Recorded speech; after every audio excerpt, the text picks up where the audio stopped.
2022년 5월 15일 민들레 교회 주일 예배 오신 모든 분들을 환영합니다. 우리 함께 바라보시면서 먼저 환한 미소로 인사 나누시겠습니다. 잘하셨습니다. 네, 사랑하고 축복합니다. 네, 특별히 스승의 주일인데요. 우리의 참 목자 되시고 인도자 되신 주님을 따라가기로 다시 한번 결정하고 주님의 이름만을 높이는 귀한 시간 되기를 원합니다. 그 자리에서 일어나셔서 사도신경으로 먼저 우리의 신앙을 고백하겠습니다. 전능하사 천지를 만드신 하나님 아버지를 내가 믿사오며 그 외아들 우리 주 예수 그리스도를 믿사오니 이는 성령으로 잉태하사 동정녀 마리아에게 나시고 본디오 빌라도에게 고난을 받으사 십자가에 못 박혀 죽으시고 장사한 지 사흘 만에 죽은 자 가운데서 다시 살아나시며 하늘에 오르사 전능하신 하나님 우편에 앉아 계시다가 저리로서 산자와 죽은 자를 심판하러 오시리라. 성령을 믿사오며 거룩한 공회와 성도가 서로 교통하는 것과 죄를 사하여 주시는 것과 몸이 다시 사는 것과 영원히 사는 것을 믿사옵나이다. 아멘.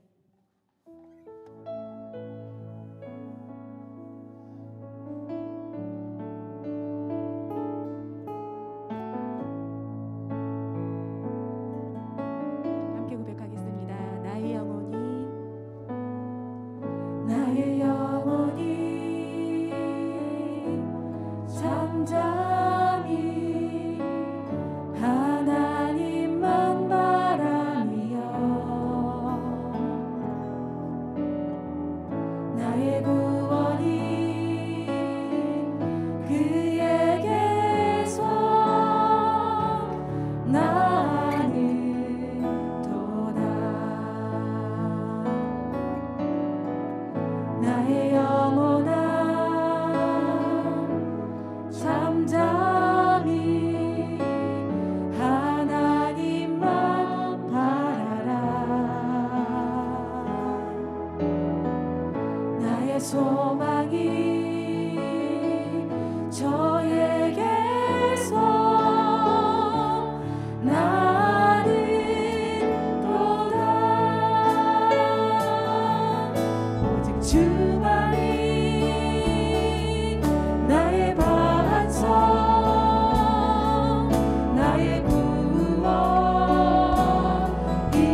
아버지, 이 시간 우리 예배 가운데에 주의 성령으로 기름 부어주시고 우리의 눈이 우리를 사랑하셔서 십자가에 생명도 아끼지 않고 내어주시고 우리 대신 우리 죄의 형벌을 담당하시며 그 의로서 우리를 가려주신 예수 그리스도만을 이 시간 의지하고 예수 그리스도의 보혈의 공로만을 우리가 굳게 붙잡으면서 이 시간 아버지 앞에 나아갑니다.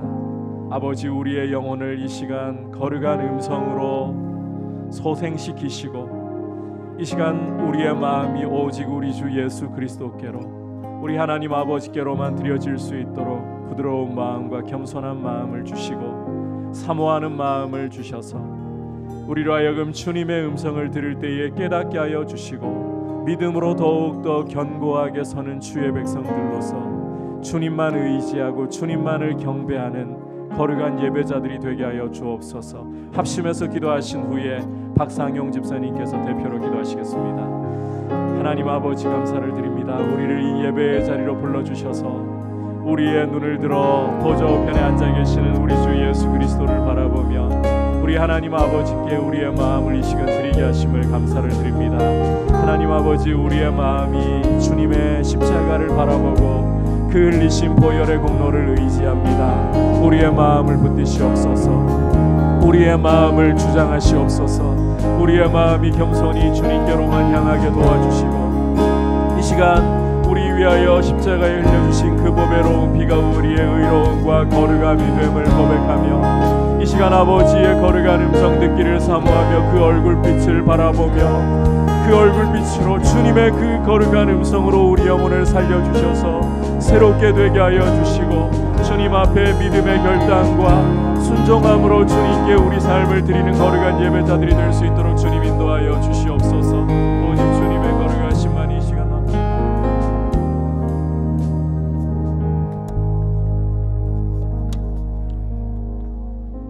기도드리겠습니다. 우리의 예배를 통하여 영광 받으실 하느님 아버지, 저희를 주님의 전으로 불러주시고 예배 드리게 하심을 감사드립니다.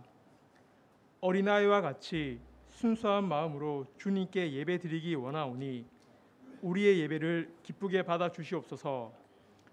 가정을 통하여 역사하시는 하나님, 가정의 달을 맞아 예년 같으면 여러 가지 행사들이 즐비하게 준비하고 있겠지만 올해는 사회적 거리 두기로 인하여 진행할 수는 없지만 모든 성도들의 각 가정이 믿음으로 잘 양육될 수 있도록 해주시고 하나님을 경외하는 가정, 하나님의 질서가 바로 서는 가정들 되게 축복하여 주옵소서. 또한 부모는 자녀들을 사랑으로 양육하고 자녀들은 부모님을 공경하며 순종하는 복된 가정들 되게 하옵소서. 행복의 하나님, 성경의 그리스도이신 예수님의 마음, 사랑, 순종, 겸손, 온유, 인내, 절제를 기록해 놓으시고 제자인 저희들에게 그 마음을 품고 소유하라고 가르치셨습니다. 그리스도의 이 마음을 본받고 행하는 길이 제자인 저희가 고된 이 세상을 살아가는 진정한 행복임을 깨닫게 하여 주시기 바랍니다. 오늘은 스승의 주일입니다. 주일 학교를 섬기며 봉사하시는 교사들에게 지혜와 건강을 주시길 바랍니다. 말씀을 사랑하며 영혼을 섬기고자 교사로 지원하여 섬기는 이들입니다. 아이들의 영혼을 사랑으로 품는 지혜의 사람들이 되게 하시고 영혼을 사랑하는 마음을 충만하게 부어 주시옵소서. 귀한 영혼을 돌보는 이들에게 하나님의 크신 은혜 바라오며 몸과 마음이 지치지 않도록 강건한 건강을 허락해 주시길 바라옵니다.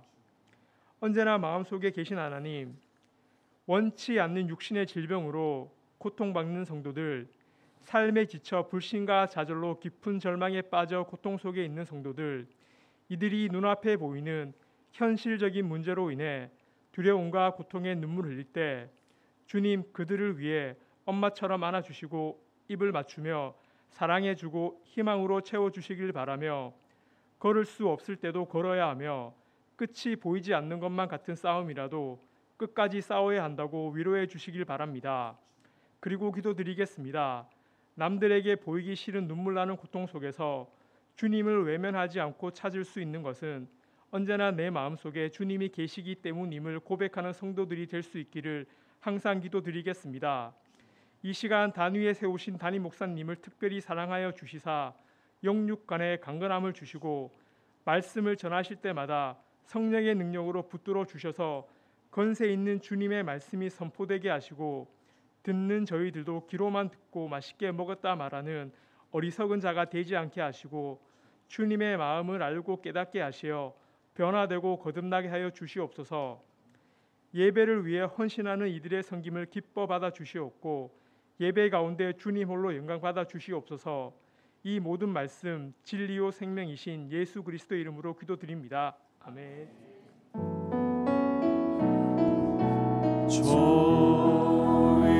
좋으신 하나님, 좋으신 하나님, 참 좋으신 나의 하나님. 우리의 기도를 응답해 주시는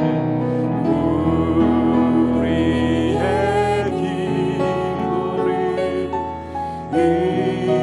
응답해 주시는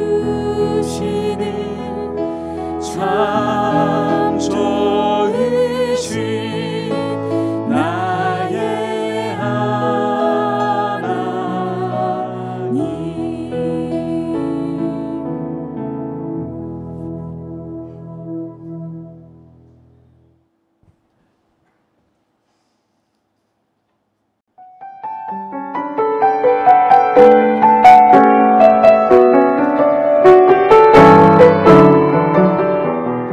사랑하는 정희씨, 안녕하세요. 너무너무 보고 싶고 함께하고 싶어요. 우리 기도하고 있어요. 기다릴게요. 힘내세요. 사랑합니다. 힘내세요. 사랑합니다.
네,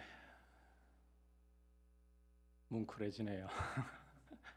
저희가 수요 예배 후에 기도회를 할 때마다 그리고 새벽에 또 이름을 부르면서 기도하고 있죠. 서성희 성도님, 모르시는 분들을 위해서 잠시만 소개를 하자면 뇌의 대동맥 파열로 인해서 수년째 병상에 누워 계십니다.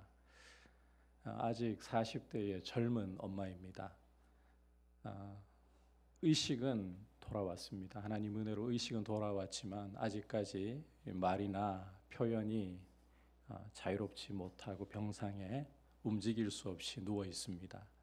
그래서 여동산에서 서성이 프로젝트라는 생각을 가지고 올해 이렇게 한 동산씩 돌아가면서 영상을 제작해서 우리가 함께 기도하고 잊지 않고 있다.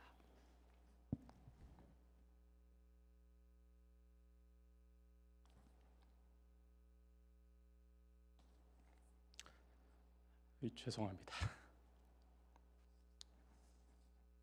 함께 기도해 주시고 또 함께 여러분께서 마음을 모아서 주님의 사랑도 또 나타낼 수 있기를 바랍니다. 다른 광고 내용은 여러분께서 주보를 참고하시면 되겠고요. 내일부터 해서 다음 주일까지는 정하원 강도사님이 휴가를 한 주 다녀오시도록 하겠습니다. 자, 이제 주님 앞에 봉헌 드리도록 하겠습니다.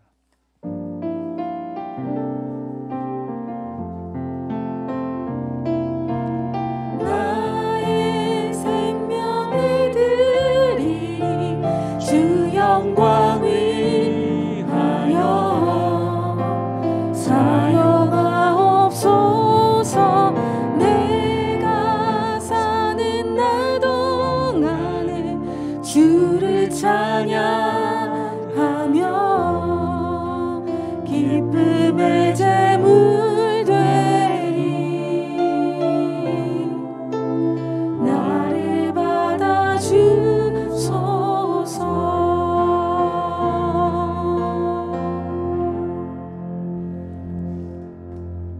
하나님 아버지, 이 시간 우리의 마음과 함께 주님 앞에 이 예물을 올려드립니다.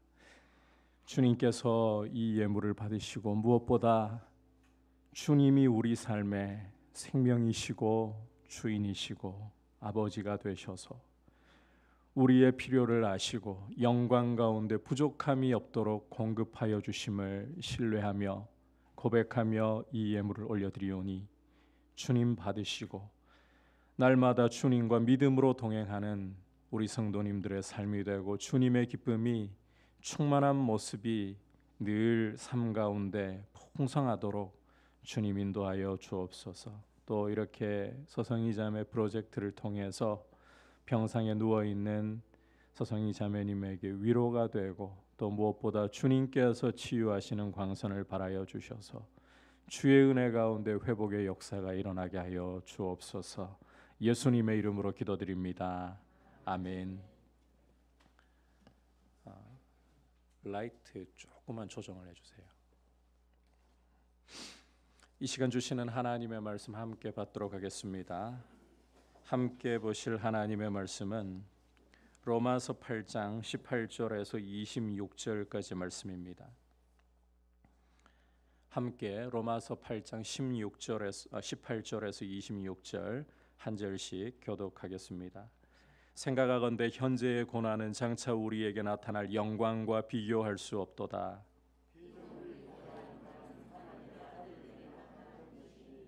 피조물이 허무한데 굴복하는 것은 자기 뜻이 아니요 오직 굴복하게 하시는 이로 말미암음이라.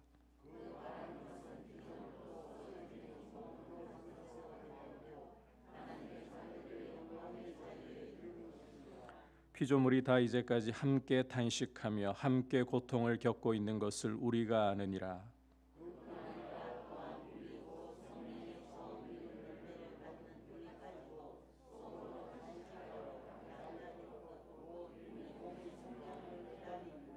우리가 소망으로 구원을 얻었음에 보이는 소망이 소망이 아니니 보는 것을 누가 바라리요.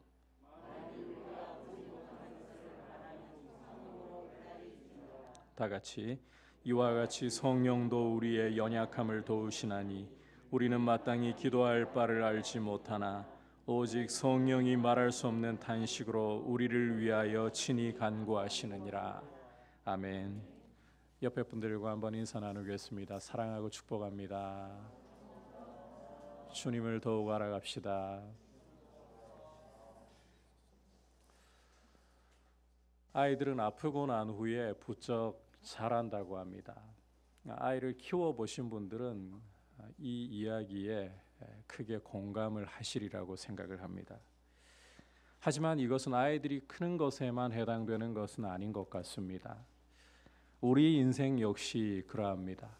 우리 인생에 여러 가지 어려움들을 많이 겪어본 분들과 그렇지 않은 분들은 인생을 수용하는 폭이 많이 달라지는 것 같습니다. 고난을 많이 겪을수록 인생을 더 이해하고 다른 사람들을 수용하는 폭도 더 넓어지는 것 같아요. 앞서 사도 바울은 성령을 따라 행하는 그리스도인들은 장차올 영광을 얻게 될 사람들이다. 몸의 부활과 하나님의 나라를 기업으로 얻는 영광을 얻게 될 사람들이다 라고 말씀을 했습니다. 그 사실과 더불어 17절 후반부, 우리가 함께 읽지는 않았습니다만 17절 후반부에서 바울은 이렇게 말씀을 하고 있습니다. 우리가 그와 함께 영광을 받기 위하여 무엇도 고난도 함께 받아야 할 것이니라. 우리가 장차올 영광을 받기 위해 그리스도와 함께 하나님의 상속자로서 영광을 받기 위해서, 우리 몸의 부활과 하나님의 나라를 기업으로 받기 위해서 사도 바울은 고난도 함께 받아야 한다. 고난도 함께 받아야 한다. 이것은 우리에게 낯선 이야기가 아닙니다. 우리가 로마서 5장 3절과 4절로 좀 돌아가서 보면, 그 전에 로마서 5장을 시작하면서 사도 바울은 우리가 예수 그리스도로 말미암아 하나님과 화평을 누리고 있다라는 사실을 이야기하면서 하나님의 영광을 바라고 즐거워한다. 그리고 이어 로마서 5장 3절과 4절에서 우리가 환난 중에도 즐거워하나니 이는 환난은 인내를, 인내는 연단을, 연단은 소망을 이루는 줄을 우리가 알미로다. 자, 영광을 이야기하면서 환난에 대해서 말씀을 하고 있어요. 이 영광에 이르기 위해서는 고난이라는 것이 필수적으로 따를 수밖에 없다. 고난 없는 영광은 없다는 것입니다. 이것은 우리 주 예수님도 마찬가지이십니다. 우리 주님이 영광에 들어가시기 위해 먼저 십자가의 고난을 당하셨다는 사실을 우리가 기억을 해야 합니다. 부활하신 주님이 엠마오로 가는 제자들에게 나타나셔서 어떤 말씀을 하셨는가, 우리 함께 한 목소리로 말씀을 보도록 하겠습니다. 누가복음 24장 25절 26절의 말씀입니다. 시작.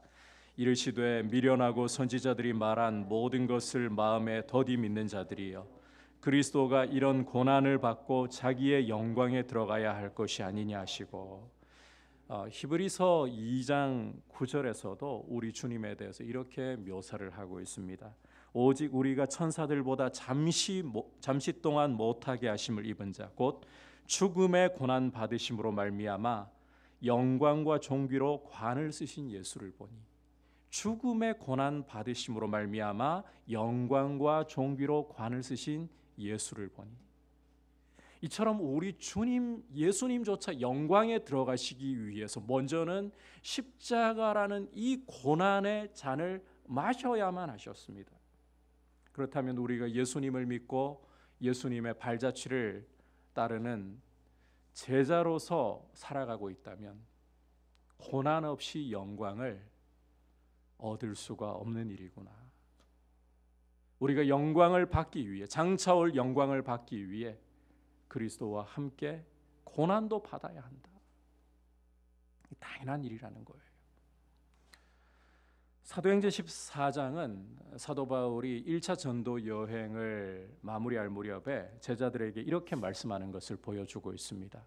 우리가 하나님 나라에 들어가려면 많은 환난을 겪어야 할 것이니라.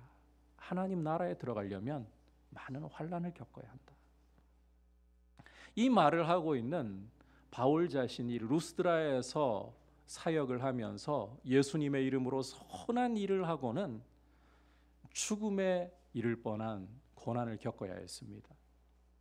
나면서부터 걸어본 적이 없는 사람을 예수님의 이름으로 일으키고 그리고 그 모든 영광을 하나님 아버지께로 다 돌려드리고는 방해하는 유대인들의 충동 때문에 돌에 맞아가지고 사실상 죽었다라고 사람들이 판단할 정도까지 갔습니다.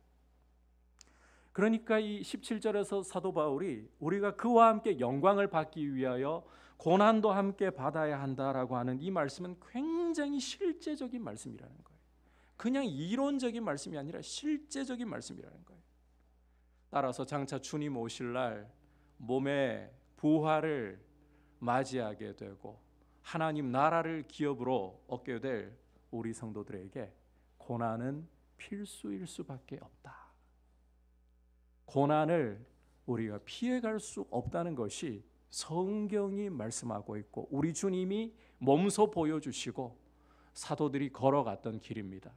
그렇다면 이제 우리는 이 고난을 어떻게 피할 것인가, 이것을 우리 인생의 이 고민으로 삼고 우리 인생의 과제로 삼을 것이 아니라 피할 수 없는 이 고난을 어떠한 자세로 대처해 나가야 할 것인가, 고난에 대해서 감당하는 자세를 우리가 잘 수용하고 받아들이는 것이 중요하다는 것입니다. 오늘은 바로 이와 같은 고난을 감당하는 태도에 대해서 함께 말씀을 통해 살펴보려고 합니다. 첫 번째 태도는 장차 나타날 영광이 현재의 고난과 비교할 수 없을 정도로 크다는 사실을 붙잡는 것입니다. 장차 나타날 영광의 크기에 주목하라는 것입니다. 18절 우리 함께 한 목소리로 읽도록 하겠습니다. 시작. 생각하건대 현재의 고난은 장차 우리에게 나타날 영광과 비교할 수 없도다. 자, 함께 읽은 말씀에서 바울이 강조하고 있는 사실은 현재의 고난과 장차 나타날 영광의 크기는 비교 자체가 되지 않는다는 것입니다. 그 크기가 비교 자체가 되지 않는다.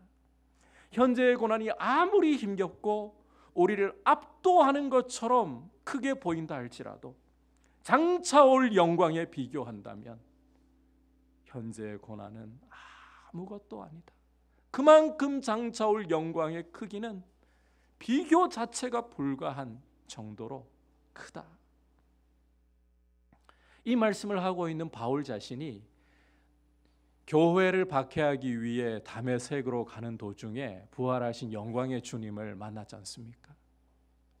그 영광의 주님을 직접 눈으로 배웠고 이후로 그 영광의 주님과 동행을 하면서 바울은 빌립보에 보내는 편지에서 이런 고백을 하고 있습니다. 내가 모든 것을, 내 육체로 자랑하던 모든 것들을 다 배설물로, 똥으로 여길 수 있는 것은 내 주 예수 그리스도를 아는 지식이 가장 고상하기 때문이다. 이 영광의 주님을 알고 보니, 그 영광을 맛보고 보니 자기가 자랑할 수 있는 세상의 모든 자랑들이, 육체의 모든 자랑들이 한낱 배설물, 그것도 냄새나는 똥에 불과하더라는 거예요. 그만큼 영광이 크다. 게다가 사도 바울은 고린도에 보내는 편지에서 자신이 셋째 하늘로, 낙원으로 이끌려갔던 경험을 소개를 하고 있습니다. 그는 셋째 하늘에서, 낙원에서 사람이 가히 들을 수 없는 음성을 들었다. 잠깐 동안 하늘의 영광을 맛본 것에 지나지 않습니다. 그리고 장차 올 영광의 그림자라고 할 수밖에 없을 정도의 작은 영광입니다. 그런데 그 영광을 본 사람이 뭐라고 말씀하느냐? 우리가 현재 겪고 있는 고난은 장차 올 영광에 비교할 때에 감히 비교조차 할 수 없는 것이다. 비록 지금 우리 눈앞에 드러난 것은 없지만 장차 올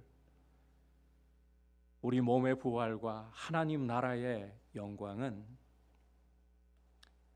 현재 우리가 당하는 고난과 비교할 수 없이 크다는 사실을 우리가 굳게 붙잡아야 합니다. 우리는 하나님의 말씀의 확실함을 믿음으로써 그 사실을 마치 눈앞에 펼쳐진 현실처럼 여기면서 장차 올 영광이 참으로 크다, 영광의 크기를 묵상하면서 현재의 우리에게 주어진 상대적으로 작은 고난들을 버티면서 가야 하는 것입니다. 제가 이 작은 고난들이라는 표현을 쓰면서 여러분들 마음에 불편함을 드릴까 사실 부담이 됩니다.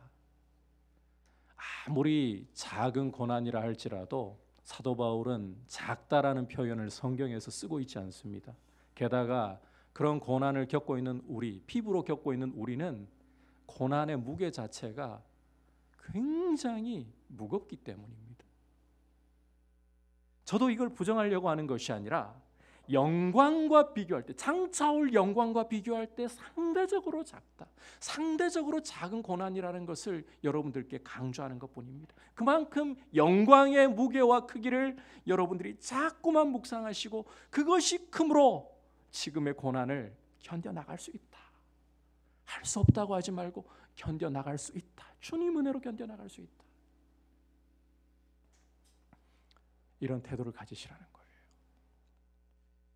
믿음 때문에 고난받고 있는 성도들을 위로하고 믿음의 용기를 북돋기 위해서 사도 요한이 기록한 위대한 하나님의 말씀이 바로 요한계시록입니다. 이 책은 상징과 이미지를 통해서 성도들의 믿음을 북돋우는 역할을 하는 책인데 이런 기록 방식을 묵시라고 불러요. 요한이 사용하고 있는 상징들 중에 고난과 영광에 대해서 사용하는 상징이 굉장히 인상적입니다. 요한은 고난에 대해서 3년 반, 달로는 42달, 그리고 날로는 1260일이라는 표현을 사용을 하고 있습니다. 반면 영광에 대해서는 간단하지만 1000년이라는 참 생각하기에도 힘든 기간을 사용을 하고 있습니다. 자, 교회가 주님 이 땅에 다시 오실 재림의 날까지 죄와 유혹과 싸우면서 고난을 견뎌나가야 할 기간을 3년 반으로 42달로 1260일로 표현했던 요한은 동일한 기간 교회가 영적으로 그리스도와 함께 누리고 있는 권세, 축복을 1000년이라고 표현을 하고 있어요. 똑같은 주님 다시 오시기까지의 기간인데 고난에 대해서는 3년 반, 그러나 주님과 함께 우리가 하늘 보좌 우편에 앉아있고 왕노릇하는 것에 대해서는 1000년이라는 기간을 사용하고 있습니다. 이것을 통해 요한이 우리에게 주려고 하는 메시지는 너무나 분명한 거예요. 고난이 아무리 긴 것 같고 끝이 없어 보이지만 고난은 짧고 영광은 길고 영원하다. 우리가 겪는 고난들 중에 어느 것 하나 우리에게 쉬운 것 없습니다. 사람마다 다 각자의 고난이 있습니다. 이 고난을 겪어 나갈 때에 우리의 힘으로 참 버티기 힘들고 쉽지 않지만 우리는 장차올 영광이 얼마나 크고 그 영광이 얼마나 영원한 것인가를 바라보려고 하고 묵상하면서 지금의 고난은 끝이 없어 보여도 끝이 오는 거야. 그러나 영광은 영원해. 이러한 마음으로 여러분들이 고난을 감당해낼 수 있기를 축복합니다. 두 번째 가져야 할 자세는 혼자서 고난을 통과하는 것이 아니라는 사실을 붙잡는 것입니다. 절대 혼자서 이 고난을 통과하는 것이 아니다. 고난 가운데 있는 사람이 겪는 큰 고통 중에 하나는 외로움이에요. 나 혼자 이 고난을 겪고 있는 것 같은, 주변을 둘러보면 사람들은 멀쩡하게 웃으면서 다 자기 삶을 평안히 살아가는 것 같은데 나 혼자서만 이 고난을 겪고 이 고난이 너무 감당하기 힘들어 보인다는 것입니다. 외로움이 고난을 가중시킵니다. 고통과 어려움을 가중시키는 거예요. 하지만 사도 바울은 어떤 경우라도 우리가 고난을 당할 때에 결코 혼자서 이 고난을 당하고 있는 것이 아니다. 우리에게는 고난을 함께 해주면서 함께 견디도록 도와주는 친구들이 있다는 사실을 오늘 말씀 속에서 보여주고 있습니다. 자그마치 세 친구가 있습니다. 첫 번째 친구는 우리 주변의 만물들, 피조물들입니다. 함께 19절과 20절 말씀을 읽도록 하겠습니다. 피조물이 고대하는 바는 하나님의 아들들이 나타나는 것이니 피조물이 허무한 데 굴복하는 것은 자기 뜻이 아니요 오직 굴복하게 하시는 이로 말미암음이니라. 자, 여기 피조물이란 하나님이 지으신 만물을 가리키는 표현이죠. 바울은 이 피조물이, 만물이 하나님의 아들들이 나타나기를 고대하고 있다라고 말씀을 하고 있습니다. 하나님의 아들들이 나타나기를 고대하고 있다. 자, 이것은 하나님이 지으신 만물이 하나님 백성의 수가 다 채워지기를 고대한다. 그러니까 하나님 백성이 다 구원받고 돌아와서 완성될 날, 구원의 완성의 날을 고대하고 있다는 거예요. 이것은 우리 주님이 다시 이 땅에 재림하실 때 이루어질 일인데, 우리 주변에 있는 만물이, 우리 눈을 들어서 돌아보면 만물이 이 날을 학수고대하고 있다. 목을, 원어의 의미가 그래요. 목을 빼고서 기다리고 있다. 우리가 고난당하고 있는 우리가 하나님의 아들들로 영광스럽게 나타날 것, 부활할 것을 학수고대하고 있다. 아니, 왜 만물이, 우리 주변에 있는 만물이 왜 우리의 구원의 완성을 그렇게 고대하는가? 그 이유는 이 만물이 허무한 데 굴복하는 것 때문이라고 바울은 설명합니다. 만물이 허무한 데 굴복하는 것 때문이다. 다시 말해 죽음의 굴레 아래에 만물이 놓여 있기 때문이라는 거예요. 원래 하나님께서 지으신 세상에는, 온 우주 가운데에는 죽음이라는 것 자체가 없었습니다. 온 우주 구석구석을 둘러보아도 전부 생명으로 충만한 상태, 선이 가득한 상태. 그런데 사람이 죄를 지으면서 이 죽음이 세상으로 찾아 들어오게 된 거예요.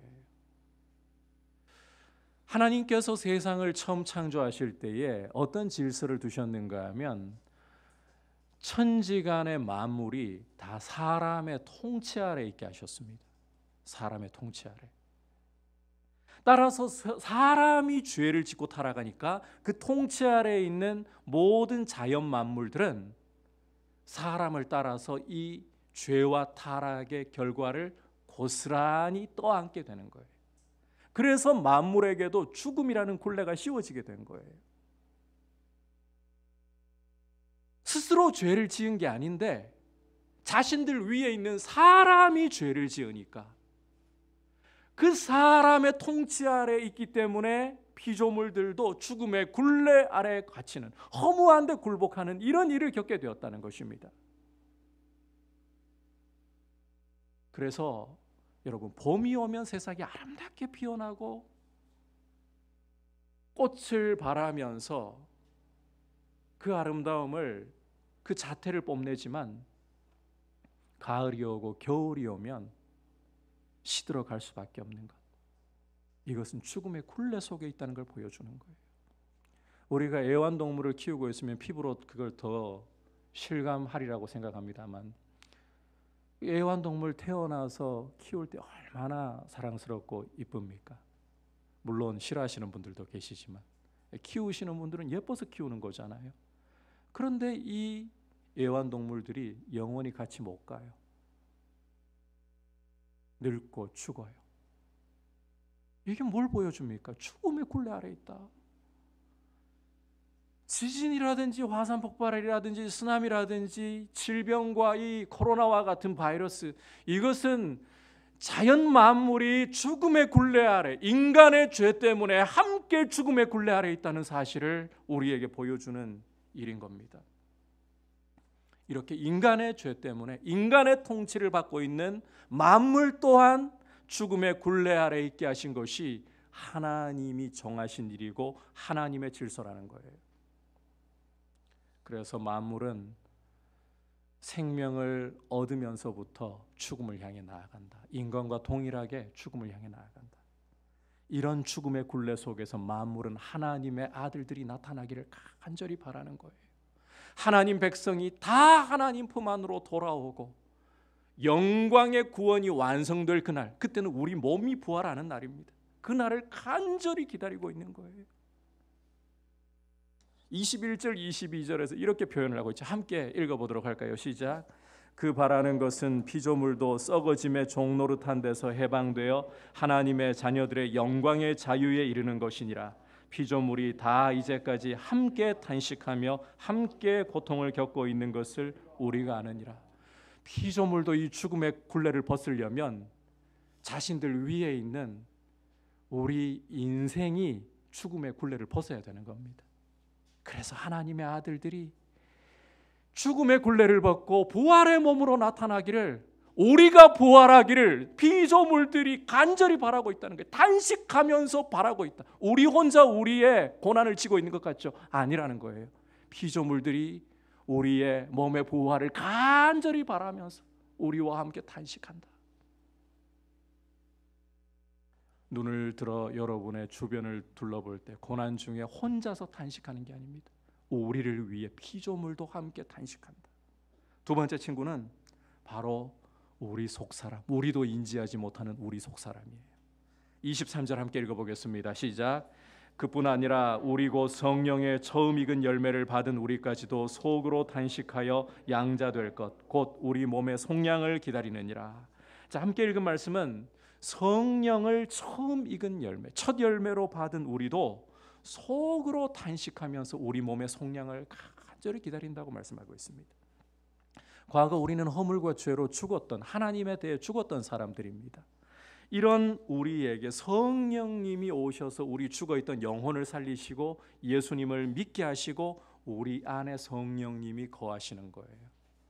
이걸 가리켜서 성령님을 첫 열매로 받은 것이다 라고 바울은 묘사를 하는 겁니다. 첫 열매라는 것은 고대 농부들에게는 나머지 열매들이 반드시 따라올 것을 보증하는 보증수표 역할을 합니다. 따라서 성령님을 우리가 예수를 믿어 우리 안에 모시고 있다, 첫 열매로 우리 안에 모시고 있다는 것은 우리 주님 재림하실 날에 우리가 반드시 몸의 부활을, 이 죽을 몸의 부활을, 죄가 활동하고 있는 이 몸의 부활을 보증받는다. 하나님 나라를 기업으로 얻을 수밖에 없다. 이 표를 가지고 있다는 거예요. 이렇게 성령님이 우리가 받을 영광을 우리에게 보증을 해주시지만 우리 속사람은, 살아나 있는 우리 속사람은 간절히 기다리고 있습니다. 탄식하면서 기다리고 있습니다. 몸의 부활을, 이 죄와 싸우는 이 몸, 이 연약한 몸을 우리가 변하여 영광으로, 부활의 몸으로 있게 될 그 순간을 간절히 탄식하며 기다리고 있습니다. 우리도 모르는 사이에 우리 속 사람이 그렇게 탄식하고 있다는 거예요. 사도 바울이 여기서 강조하고 싶은 핵심은 우리가 고난을 견디면서 탄식하는 것이 밖에서만 친구들을 두고 있는 게 아니라 우리 안에도 두고 있다. 우리 속사람이라는 친구를 내 속에 두고 있다. 속에서부터 이 고난을 함께 감당하면서 함께 옆에서 응원하면서 가고 있다는 거예요. 자, 이제 세 번째이자 가장 중요한 친구이며 응원자는 바로 성령님이십니다. 우리 함께 26절을 읽어보겠습니다. 시작. 이와 같이 성령도 우리 연약함을 도우시나니 우리는 마땅히 기도할 바를 알지 못하나 오직 성령이 말할 수 없는 탄식으로 우리를 위하여 친히 간구하시느니라.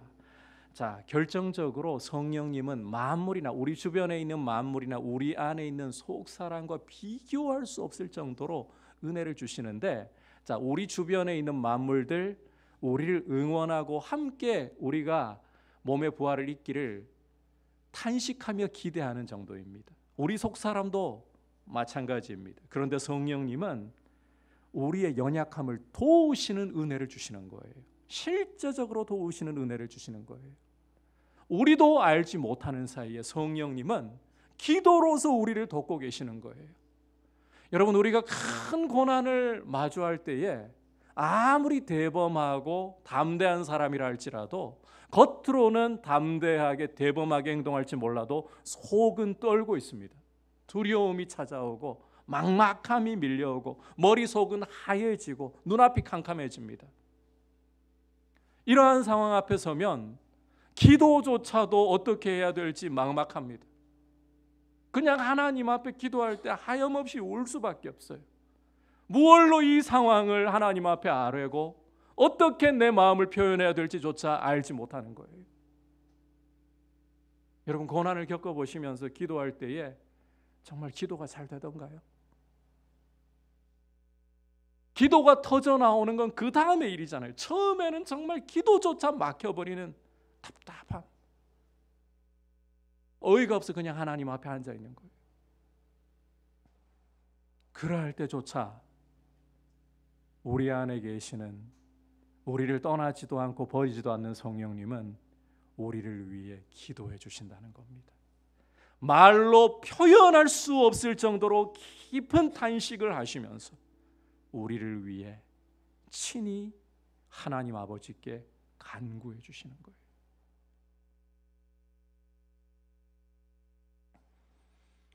나 혼자서 이 고난을 감당하고 있다는 외로움 속에 있을 때, 내가 미처 그 사실을 다 인지하지 못할 때에도 나를 고난 속에 혼자 내버려 두시지 않고 나를 위해 기도하시는 분, 우리 주 예수를 죽은 자들 가운데서 살리신, 나의 죽어있던, 허물과 죄로 죽어있던 영혼을 살리시고 나를 예수께로 이끄시고 모든 진리 가운데로 인도하시며 몸의 부활을 보장하실 그 성령님, 그분이 바로 나를 위해서 기도하시면서 나를 돕고 계신다. 말로 표현할 수 없는 탄식으로 우리를 위해 간구하신다. 여러분, 우리에게는 이렇게 친구가 있습니다.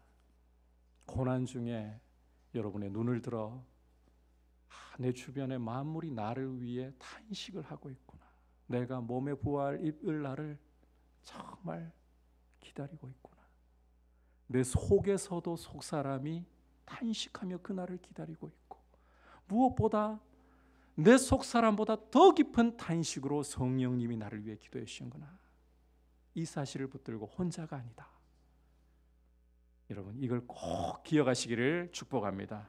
이제 마지막으로 고난을 감당하는 자세 한번 따라합시다. 소망으로 견뎌야 합니다. 24절과 25절 보겠습니다. 시작. 우리가 소망으로 구원을 얻었음에 보이는 소망이 소망이 아니니 보는 것을 누가 바라리요? 만일 우리가 보지 못하는 것을 바라면 참음으로 기다릴지니라. 여러분, 바울은 우리가 소망으로 구원을 얻었다, 믿음으로 구원을 얻었다 말하지 않고 소망으로 구원을 얻었다고 말씀하죠. 소망이라는 것의 성격 자체가 안 보이는 하나님의 약속, 하나님의 말씀을 붙잡는 것이에요. 따라서 결과가 눈앞에 나타나지 않는 하나님의 말씀을 우리가 믿었다, 이건 바꿔 말하면 소망으로 믿었다는 거예요.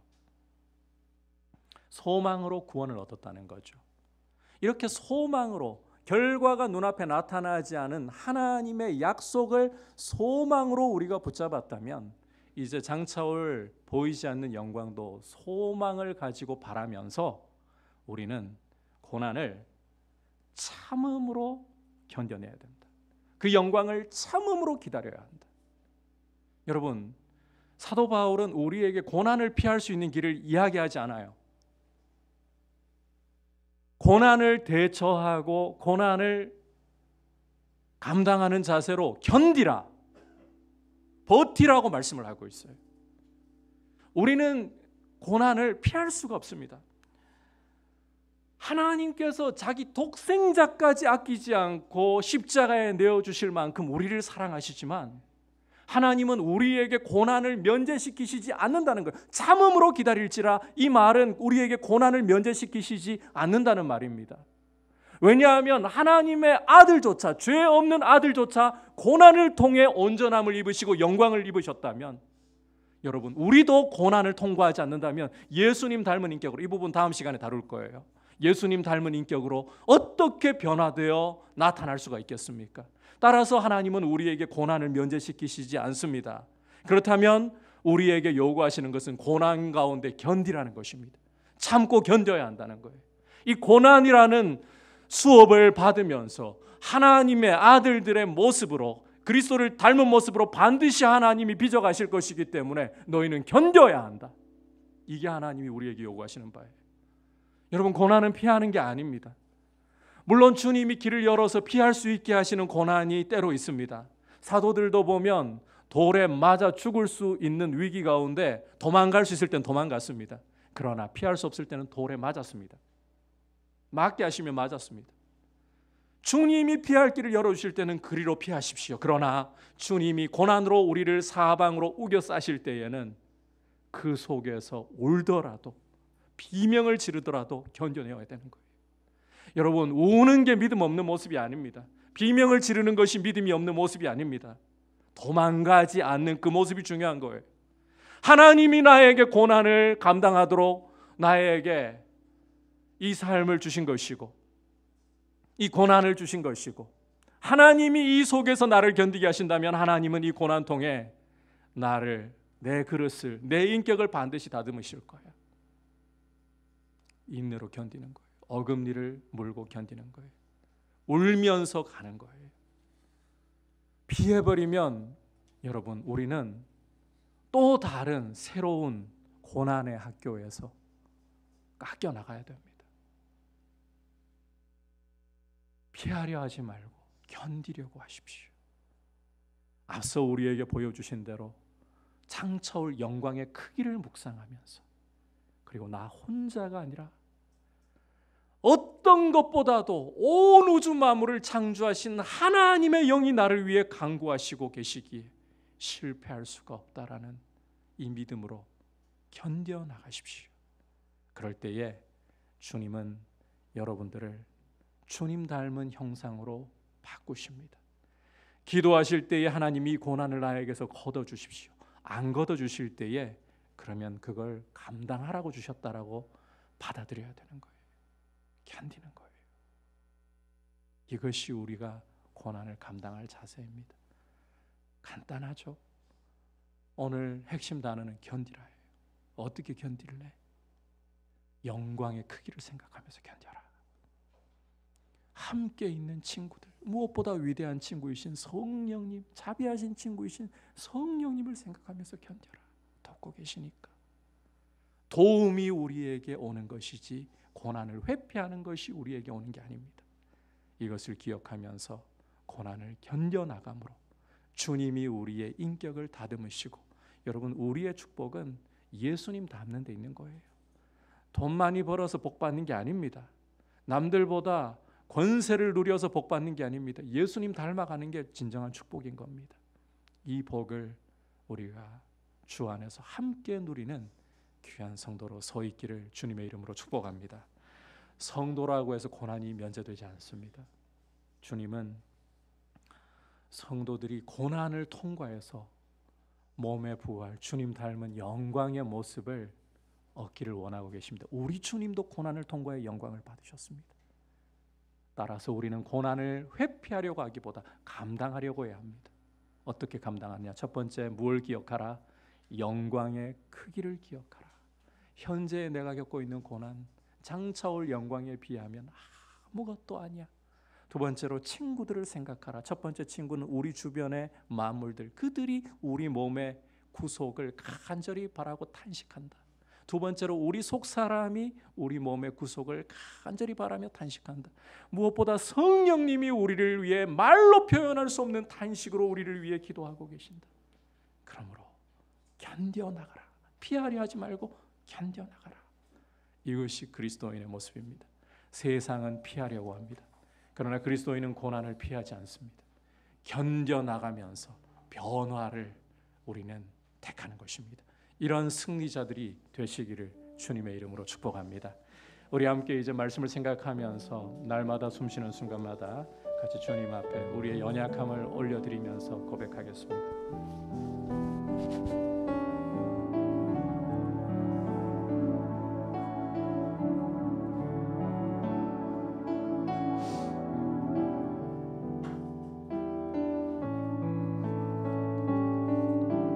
날마다 숨쉬는 순간마다 날마다 숨 쉬는 순간마다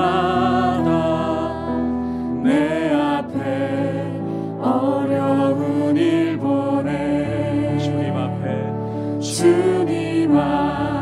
내 맘을 맡길 때 슬픔 없네 두려움 없네 주님의 그 자비로운 손길 항상 좋은 것 주시도다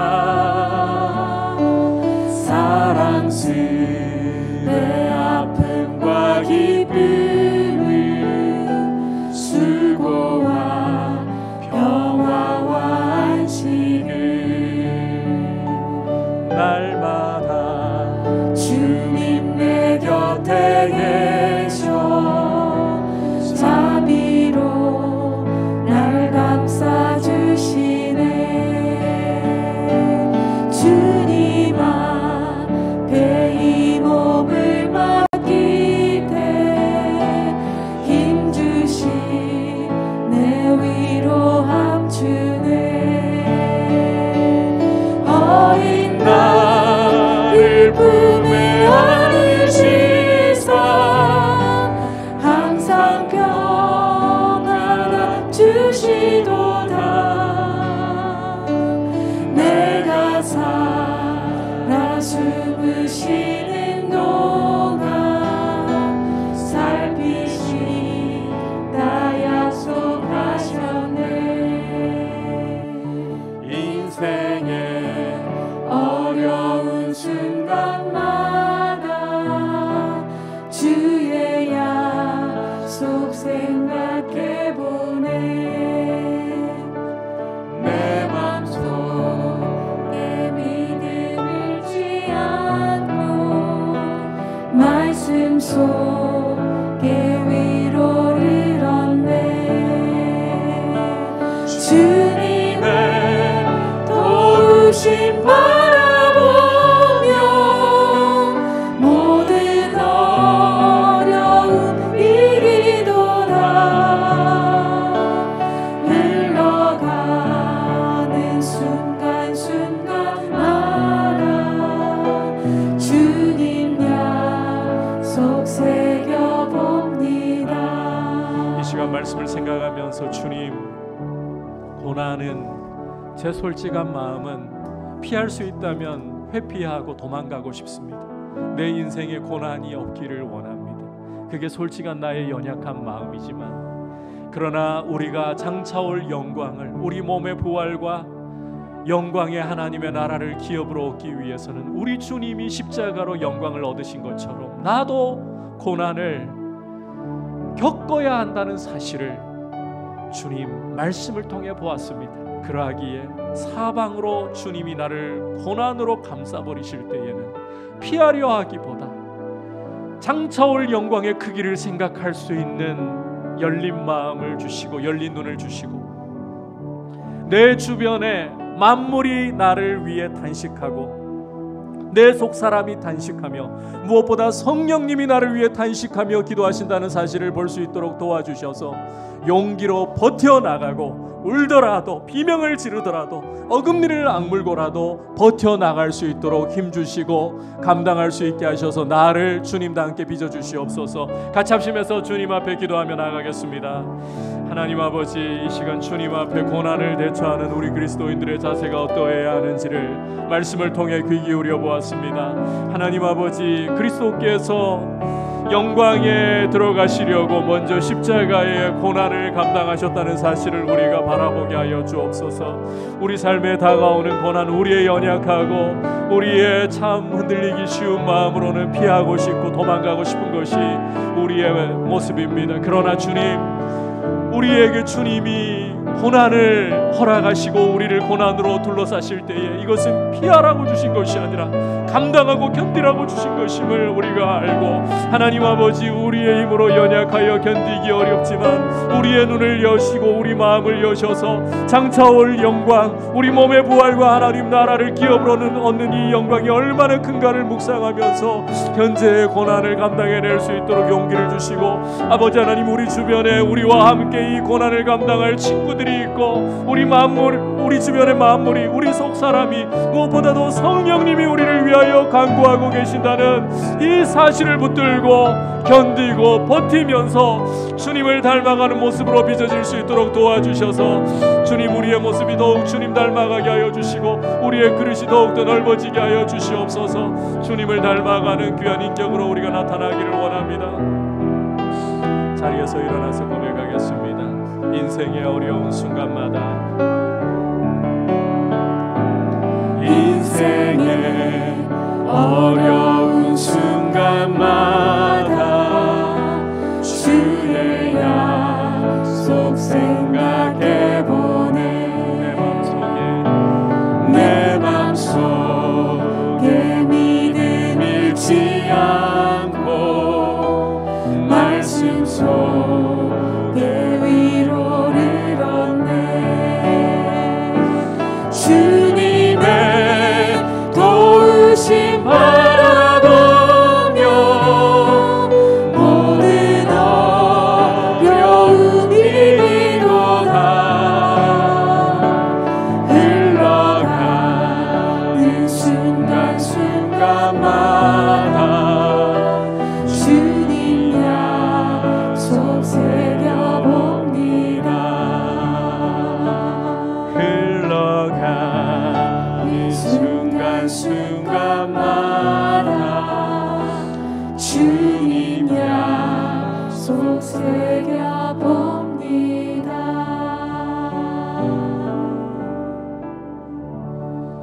하나님 아버지, 우리의 연약한 육신과 연약한 마음은 우리를 덮치는, 우리를 감싸버리는 고난을 어떻게 해서든지 피하고 싶고 도망가고 싶은 것이 솔직한 우리의 모습입니다.